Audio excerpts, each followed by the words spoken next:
The Canadian real estate market is getting really good again. Yep, I just said that with a straight face. And, well, I mean it. But you would never know that the market is getting good by reading Canada's self-proclaimed fastest growing real estate website, Better Dwelling. Because according to them, absolutely everything in the world is terrible.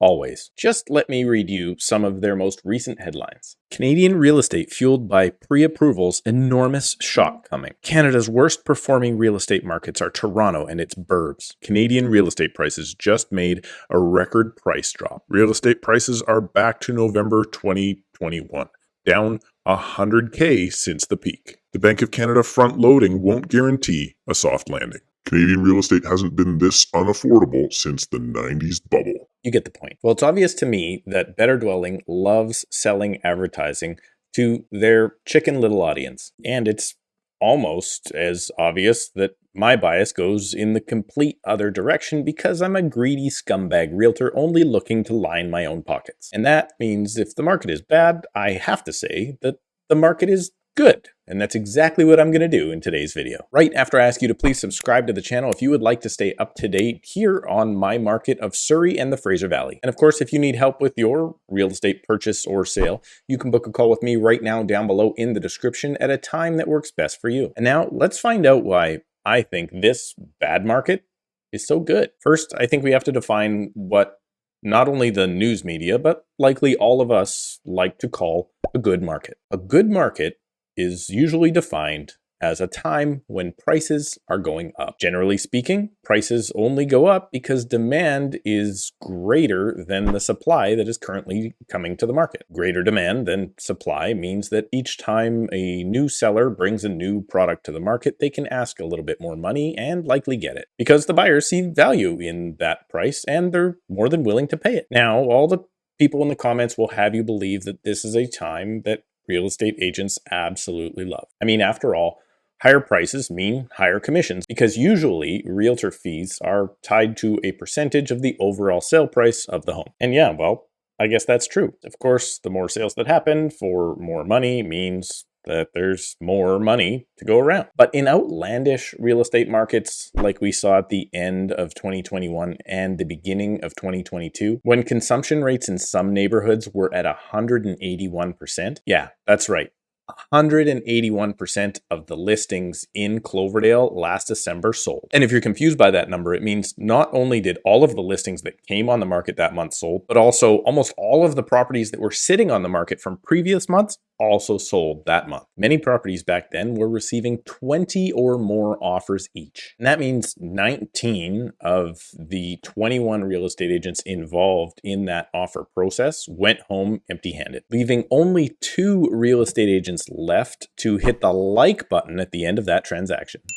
Yeah, that one was a stretch. So yeah, when people say that the market is good, usually what they mean is sellers are really happy with the price that they end up selling for. And that, well, the house didn't have to sit on the market very long. And strangely, because the home values do keep rising in a good market, the buyer is also very happy and almost willing to overpay at that time because the day they get the keys, the home is worth even more than what they paid for it a couple of months ago. But there is a very good reason why they call a good market a seller's market, because it's good for the seller. And now, apparently that we're in a bad market, buyers need to understand that the reason it's called a buyer's market is because it's good for them. But buyers don't understand that it's good for them. And the reason for that is there's a really good chance that that property is going to be worth less the day they get the keys than the day the contract was written. And even though they got a good deal when they wrote the offer, they don't like the feeling of knowing that the asset is already depreciating. And that has buyers out there in the marketplace just waiting a little bit longer on the sidelines for prices to come down even further to see if hopefully they can save just a little bit more. Until inevitably at some point the market turns around again, at which point every buyer is willing to jump back in and overpay for a property immediately. Because the market is good, but not good for them.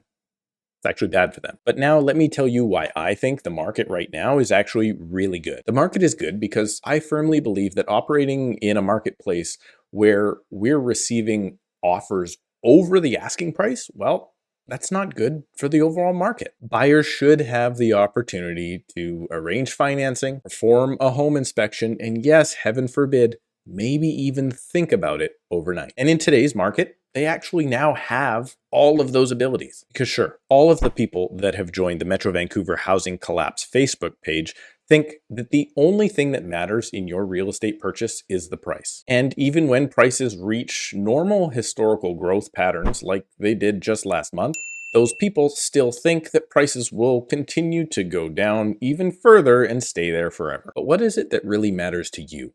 Someone that is really considering getting into this market? Well, you likely have a need. Maybe you got a new job. Maybe you're new to the country. Or maybe you and the missus ended up with a little larger family than you were expecting because of a few too many nights spent in lockdown. With nothing to do. Well, now you have the opportunity to buy in a market without all of the crazy pressures that nobody wants to buy under that we experienced over the last 2 years. And that's a really, really good thing. And as a buyer in this marketplace, you have to admit to yourself that that's a way better position to be in than people that were buying a year ago. And as a real estate agent, I'm glad that my clients can now take a step back and think about their whole situation, making better and more responsible choices for their financial and emotional futures. So if you've been sitting on the sidelines thinking about a purchase, but just haven't been able to get there yet, know that the pressure is off. And now you can start taking the steps towards home ownership from a much more educated and comfortable position. And hopefully within the next 6 to 18 months, we can get to a spot where we start seeing realistic growth back in the marketplace. And let me be clear, the 40% growth we saw in 2021 was not realistic. If we're in a really good and healthy market, we will continue to see somewhere between 3 and 6% growth for years to come. The only scary part is we will for sure see a further decline before we start seeing that growth again. So if you're looking for a home in Surrey or the Fraser Valley, well, you can book a call with me right now down below in the description at a time that works best for you. And while you're down there, you can start your mortgage application right now with Citywide Mortgage Services. So you know how these new rates will affect your eventual purchase. Please remember to subscribe, click the like button, check out another video before you go, and we'll see you in a couple of days.